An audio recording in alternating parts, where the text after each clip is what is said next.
Hi there, this is Ranjit and I have the Samsung Galaxy S6 Edge Plus with me, and in this video I'll give you my first impressions. It's been just 15 minutes since I've got this unit, so I just wanted to give you my quick initial impressions.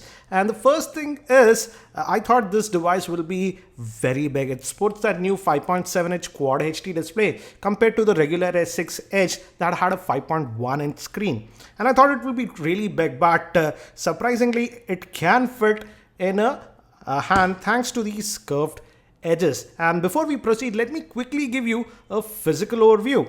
On the top we have this slot for the SIM slot. It accepts a nano SIM, and this is the secondary noise cancellation mic, but we don't have a IR blaster now. On this end we just have the power button, which is tactile, and on the bottom we have the opening for the speaker, the micro USB slot, the main microphone, and the 3.5mm headphone jack.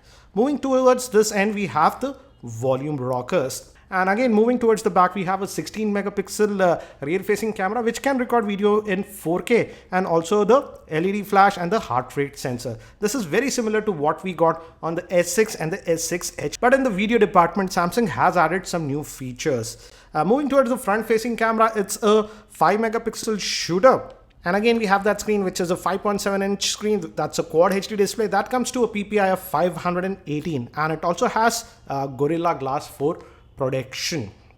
And we also have the fingerprint scanner like the S6 and the S6 Edge, and it's still running TouchWiz, but I noticed that it's a little bit different. The icons actually look a lot different. As you can see, it's a little bit rounded. I don't have the regular S6 or the S6 Edge. This is the Galaxy A8. This also is running the same software that the S6 had, and as you can see, the icons are more squarer on this, whereas on this new S6 Edge Plus, they are a lot more rounded, and I would say they look a lot better in my personal opinion. And regarding the storage capacities, we get this phone in two variants. That's the 32 gig and the 64 gig. This is the 32 gig variant that I have. Again, it's familiar TouchWiz.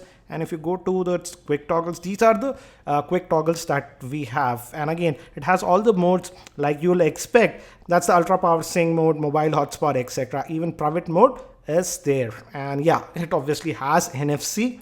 Let's go back. And if you go to the settings, and regarding the storage, as I mentioned, this is the 32 gig variant. And out of that 32 gigs, you get around 24.7 gigabytes of space that is available to you. And there's another variant that is, comes with 64 gig. And out of the box, it comes with the Android version 5.1.1, which is Android Lollipop. So you are getting the latest version of Android with this S6 Edge Plus. Again, it feels like a bigger S6, I would say. But I was worried that it might be really bulky, but that's not the case. Now, some of the new software features that Samsung has added, for example, if you just slide here, you see this?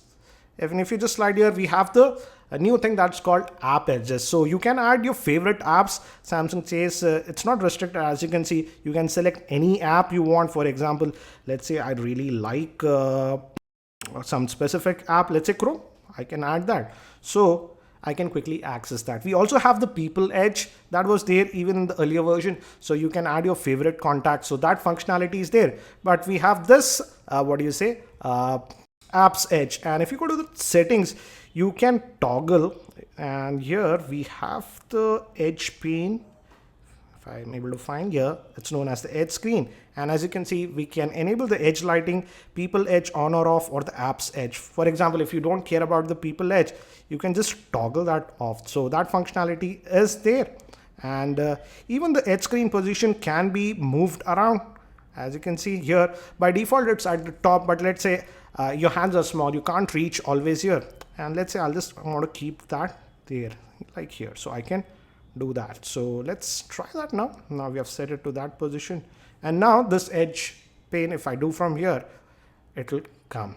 And so that works. So, and Samsung says that that will work from any app. For example, let's try to fire up Chrome web browser.